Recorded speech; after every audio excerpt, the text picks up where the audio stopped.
జై శ్రీమన్నారాయణ. కలశంలో ఏం పెట్టాలి, ఏ ఆకులు పెట్టాలి, అందులో నీళ్ళల్లో ఏం నీళ్లు పోసి ఏమేమి వేయాలి, కలశంలో మనం కొబ్బరికాయ పైన కొబ్బరికాయ కింద ఏం పెట్టాలి, ఏం చేయాలి అనేది మనం ఈ వీడియోలో తెలుసుకుందాము.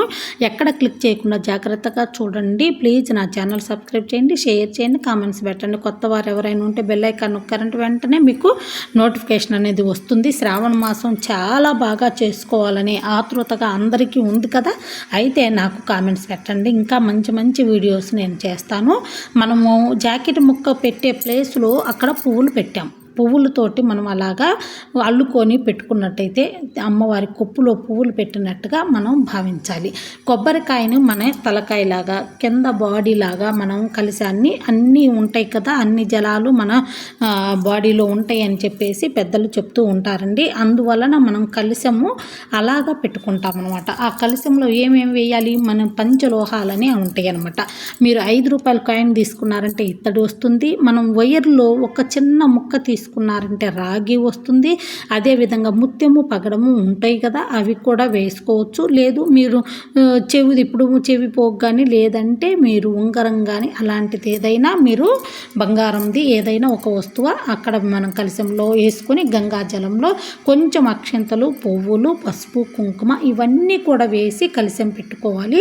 అదేవిధంగా మనము మామిడాకులు కాకుండా అదేవిధంగా తమలపాకులు కాకుండా మారేడు దళం అంటే చాలా ప్రీతికరమట.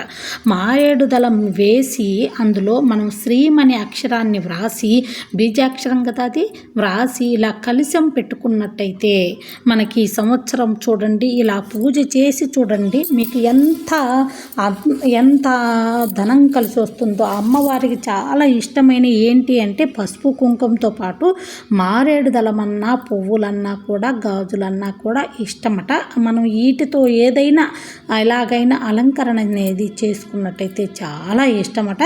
మామిడాకులు అది మామూలు పచ్చ తోరణం లాగా అందరూ కడతారు. తమలపాకులు కూడా 3 దేవతలు ఉంటారని కడతారు. ఇక్కడ కూడా గౌరీదేవి, శంకరుడు అందరూ కూడా ఉంటారు. అందులోనూ మనకి లక్ష్మీదేవికి చాలా ప్రీతికరమైన ఆకు మారేడు దళం కాబట్టి మనం ఇలాగ పూజకి ఇలా కలశానికి ఇలాగ వేసుకొని శ్రీమనక్షరం రాసుకొని ఇలా పూజ చేసుకున్నట్టయితే మీకు ఆ సంవత్సరం అంతా కూడా అమ్మవారి ఆశీర్వాదం అయితే దొరుకుతుంది. అమ్మవారు మీకు ఎప్పుడు కూడా మీ వెనకాలే ఉండి మిమ్మల్ని నడిపిస్తూ ఉంటారు. ఎప్పుడైనా చూడండి, అమ్మవారిని మనము ఏమి కావాలని కోరకూడదు. ఎప్పుడైనా మనతోనే ఉండాలని కోరామంటే మనతోనే ఉంటుంది, అన్నీ ఆమె చూసుకుంటుంది. ఆమె మీద భారం